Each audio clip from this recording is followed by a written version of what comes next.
What's up guys, Ruppy here, bringing you my draft analysis, very belated for reasons I'll get into in a moment, for the Grande Pokemon League, a draft format league that is operated by the Ion Game Corner and subsequently the Ion Pokemon League.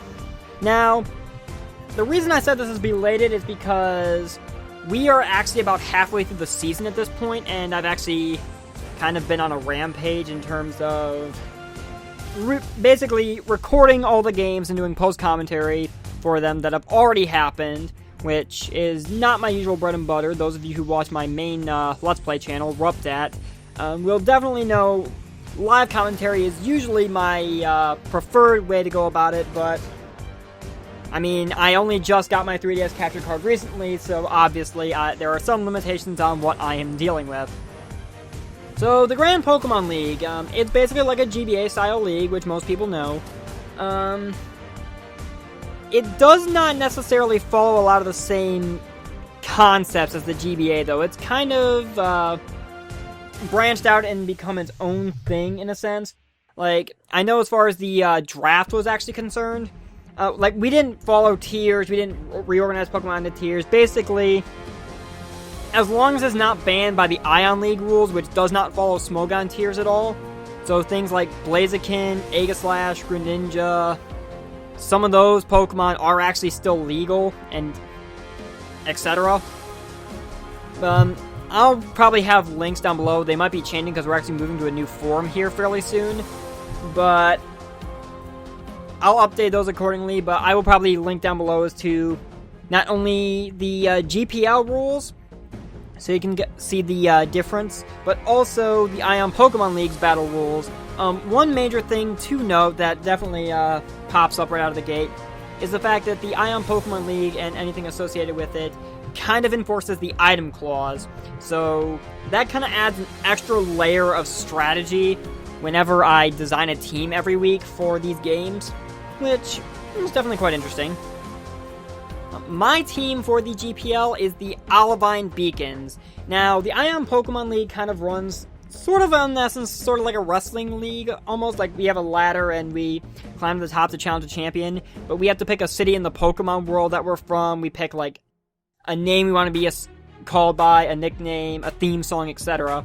GPL kind of operates under a similar line of thinking, where your team has to be from a place in the Pokemon world. That's why I didn't go with some kind of clever pun based off an actual team like the GBA, NPL, and those leagues do.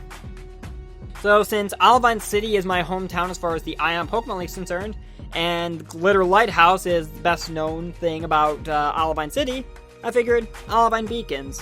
It worked. I like it. Kind of like my logo too. I made my own logo, as I kind of also made like half the logos for the league. The league's head, Alexander the Emerald Knight, PPL gym leader. I'll get more into the PAX Pokemon League stuff probably in other videos.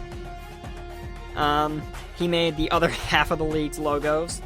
I like my logo. I could probably have done more with it, but then again, I'm also the kind of person who hates designing stuff for myself, because 9 times out of 10, I'm my own worst client as far as designing stuff is concerned.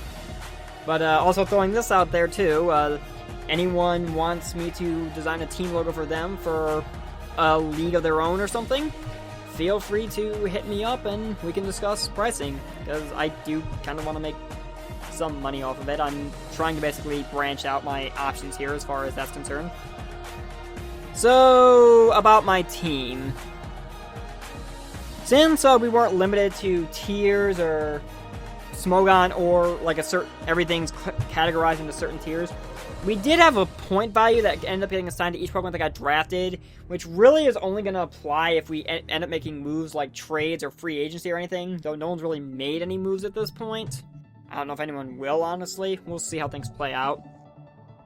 But basically, for the most part, I got the team I was looking for. I had to make a couple of switch-ups because some things I was eyeing got taken, but I'm just going to go through my picks round by round and discuss why I drafted them. Starting with the first round, my first round draft pick, I honestly could think of no better Pokemon to pick for the first round than Victini. Because one thing I have loved from watching the GBA for so long is the sheer versatility of Victini. Now, there are a lot of Pokemon like Victini in the Draft League format are dangerous because of their versatility. Mew comes to mind. Celebi, to some extent, is kind of another one. Basically, most of the mythical Pokemon that are OU legal and base 100 by Smogon standards and base 100 stats across the board and such. They're versatile, but I personally think Victini is the most versatile from an offensive standpoint because this thing has so many powerful options at its disposal and so many different sets it can run. It could be physical, it could be special, you could band it, specs, scarf it, you could run a substitute set, you could actually run a bulkier set, a pure defensive set. Hell, you could even run Trick Room with it, and it would work. Victini is one of those Pokemon that is just nigh impossible to prepare for, and personally, as far as a Draft League format is concerned, one thing I think is an absolute asset to have for your team is versatility. And there is no more versatile Pokemon, in my opinion, than Victini. There was another Pokemon I was thinking of taking right out of the gate, but I could not pass up the opportunity to grab Victini because if I didn't take it, someone else very well could have, and I could not let that opportunity pass me by. The other Pokemon I did want, however, I did actually end up taking, but I will forewarn you guys that at this point in the season, it kind of hasn't really done anything yet, which is kind of sad to me, but I can probably find a way to use it if I can find an opening. That Pokemon, my second round draft pick, is Sharpedo. Honestly, even though Sharpedo is frail from a defensive standpoint, type-wise, Sharpedo and Victini coincide very well together, Victini being Fire Psychic, and Sharpedo being two of its weaknesses in Water and Dark. They can really match up well and cover one another's weaknesses from an offensive standpoint and start trying to tear away at things, which is a very good thing in my opinion. One other thing that's drawn me to Sharpedo, obviously, is Speed Boost, which makes Sharpedo ever so dangerous. Speed Boost has started to become one of my favorite abilities. It's getting up there with Sheer Force. And Sharpedo actually has some... It might not have too much versatility as far as moveset's concerned, because you know it's probably going to run Waterfall, it's probably going to run Crunch, it'll probably have Protect for Speed Boost purposes. But, honestly, just the things you could do as far as items are concerned, you could do a lot, honestly, with Sharpedo. That, a lot more than many people think. Plus, the GPL, unlike, say, the GBA, UCL, NPL, etc., they don't require you to draft a specific Mega. Meaning, if you draft a Pokemon and it's got multiple forms, you can use any form associated with it. So if you were to draft Rotom, you have access to Rotom and every single one of its forms.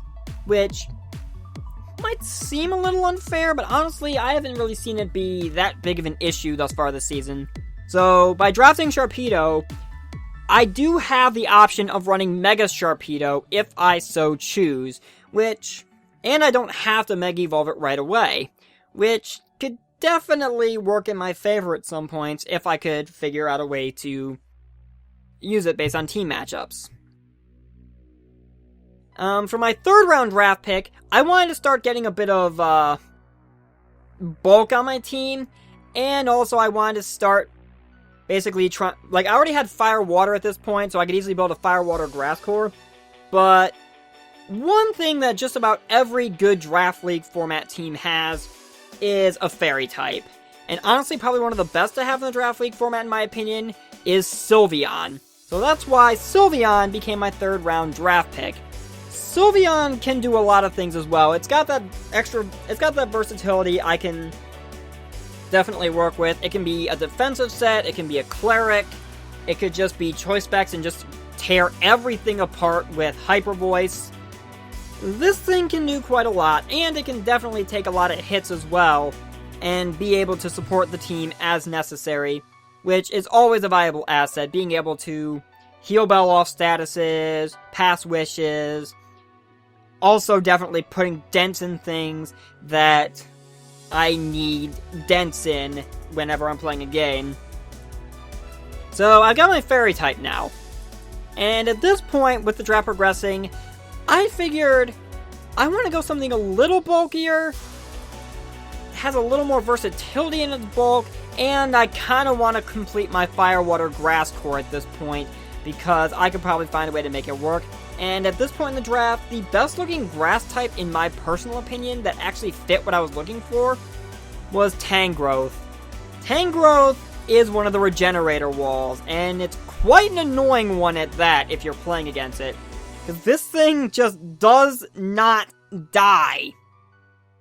I have actually seen this thing take a Brave Bird from a Staraptor, maybe? I don't remember. I'd have to look back at that game. But Tangrowth has quite a bit of physical bulk. If you slap an Assault Vest on it, it gets a lot of special bulk. Regenerator keeps this thing healthy. It's got a bit of versatility as far as offensive moves are concerned, so it can run moves to handle its checks, especially if it's going to be living their hit, so you can catch them off guard.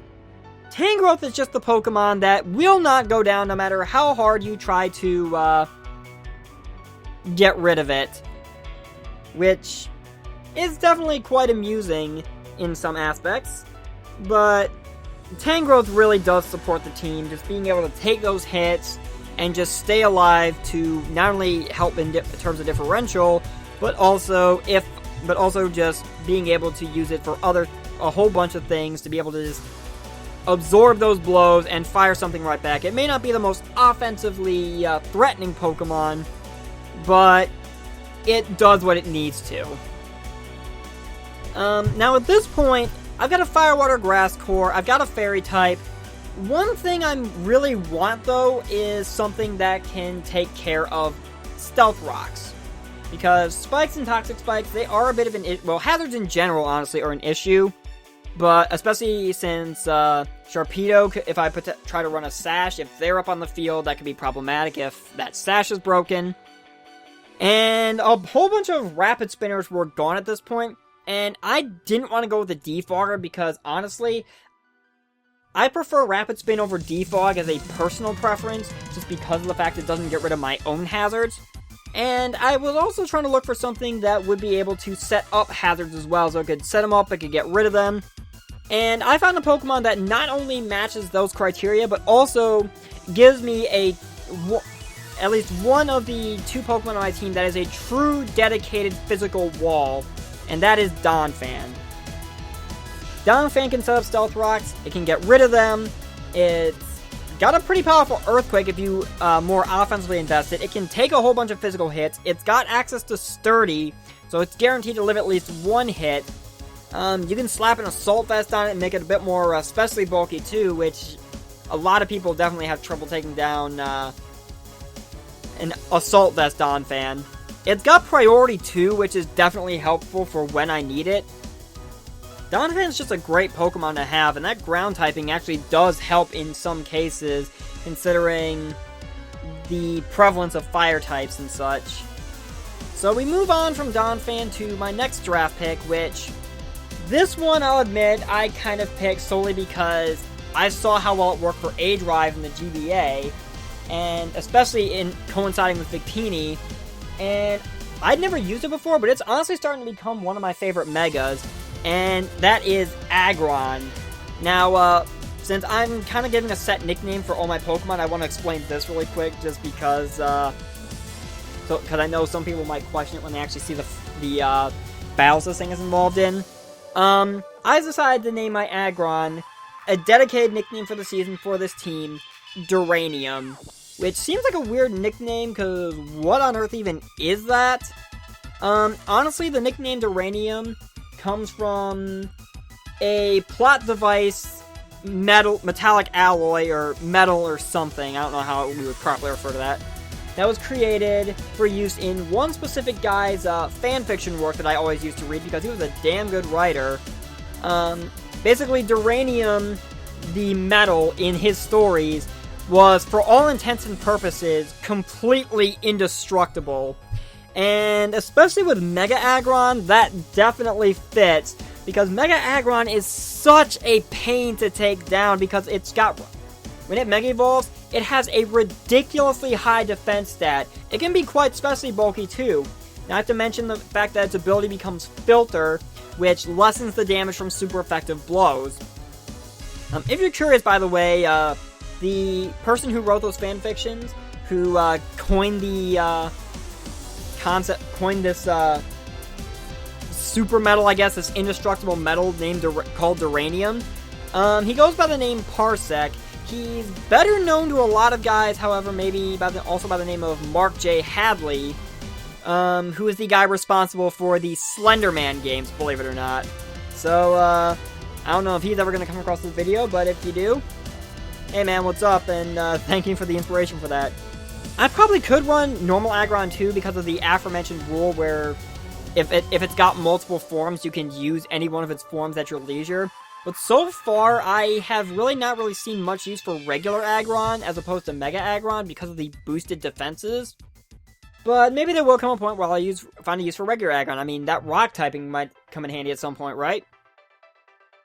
So now I've got a Fairy and Steel type and another Stealth Rock setter on my team. Not to mention I'm starting to build up the bulk. I want something that was a little more offensively oriented at this point. I was looking through my team, and one thing I noticed that I probably could use is an electric type, because electric types have some pretty good, have a pretty good place in the Draft League format. And one electric type that came to mind that I thought could be beneficial to my team because of its speed and the offensive versatility it does tend to carry is Jolteon. I haven't really gotten to use Jolteon a whole hell of a lot in the season so far, which is kind of sad because there is a lot of things this thing can do. But honestly, there probably will come a time because Jolteon, it's one of the fastest Pokemon out there. It's kind of on the frail side, but this thing can hit hard if you can find a way to make it work, which I haven't really so far this season. Hopefully that will change in the weeks to come. But Jolteon definitely adds to my team because now I've got some extra speed to counteract the bulk. I've got another purely offensive presence that can have some versatility in its moves to be able to catch some people off guard to some extent. Plus, you never know when you're going to need a good electric type to handle the water types that'll definitely be running rampant most of the time. Speaking of water types, that's where my next draft pick comes in. I kind of went back to... I was kind of iffy on this pick at first because I would be drafting another water type as well as another psychic type. But the ability to have a regenerator core and another dedicated special wall if need be was just too good for me to pass up. Plus at this point, after looking at how another person was building his team, this Pokemon kind of fit what I was looking for as far as a potential early season counter strategy to that. And that would be Slowking. Slowking, obviously the special defensive counterpart to Slowbro. Doesn't have the Mega Evolution possibility, but this thing, it can take a lot of special hits. It can take a few physical ones too. It can Calm Mind, it can obviously get me burns with Scalds, it can Thunder Wave, it can set up Trick Room, which can come in handy considering the majority of my team is on the more slower, bulkier offensive side. I wasn't trying to build an outright stall team. I was looking more for just straight up bulky offense, things that could take hits and also dish them out because I would prefer to play that over stall. Stall is just no fun to play in my opinion. But in any case, as my phone is going off in the distance, it doesn't sound like anything truly important, though. It just sounds like Facebook Messenger. Anyway, Slowking, once again, I'm resorting to the versatility tool as basically a means to try and build my team a bit, just to kind of give me some options to work with from an offensive standpoint. Not to mention the fact that it has a Regenerator right alongside Tangrowth, so the two of them could definitely cause some problems as far as trying to be taken down. It can get quite irritating, I will admit, but I mean, if it works, right? I mean, I'm not outright trying to stall anyone, but at the same time, Slowking and Tangrowth together, they cover each other's weaknesses fairly well. they make for a very formidable defensive duo and can still dish out some hits to be able to keep some pressure in my favor on my opponents. So, my team's slowly kind of coming together here. It's got some offense, it's got a lot of versatility, it's definitely got a lot of bulk. I was kind of out of things I was particularly looking at this point, so I decided for my 9th round draft pick to kind of look over things that don't really seem like they're used too much in the draft league format, things that maybe I could find a way to make work. And lo and behold, at this late point in the draft, I stumbled across what I feel is a hidden gem. Something that actually could be dangerous in the draft league format if used correctly. Something that, at once upon a time, was actually a much bigger threat than it's deemed now. And probably could be a big threat once again if people could find a way to use it in the ever-evolving meta of 6th gen. Even though we might be on the closing days of 6th gen at this point, depending on any developments with Sun and Moon. But the Pokemon I'm talking about is Yanmega. So that's a 2nd speed booster at my disposal. But Yanmega, once again, going back to the versatility well here, Yanmega has a lot more it can do than just speed boosting.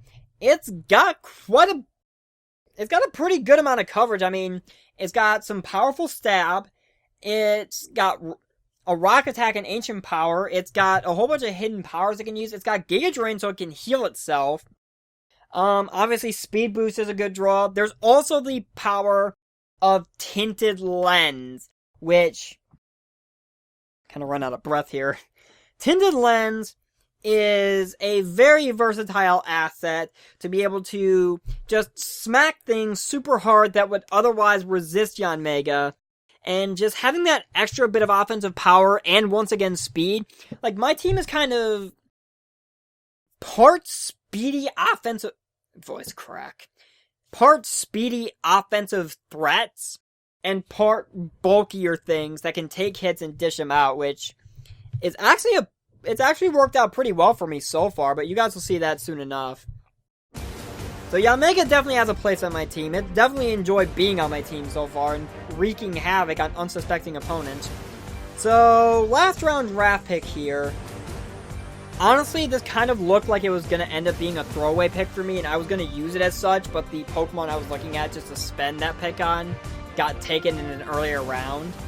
So, I actually decided to look at that pick a little more seriously, and figured, you know what? I've got a Firewater Grass Core. Let's see if I can complete a Fairy Steel Dragon Core, which is also a very good core to have as far as Draft League format's concerned. And the best looking dragon left available also helped me fill a few holes as far as offense that I could deal with as far as offensive and defensive weaknesses still. And it gave me another form of hazard I could run as well to my advantage. My last round draft pick was Dragalge. Poison Dragon type is actually a pretty good type, all things considered. It can run Toxic Spikes. Adaptability makes its stab moves hit pretty damn hard, honestly. And this thing's got some offensive power to it. It's also a pretty good at sponging special hits for the most part. So Dragalge definitely has a home on my team, or at least what I've made it out to be, as far as being equal parts bulky and yet offensively dangerous at the same time. So Dragalge has its place, and I'm kind of running out of things to say now.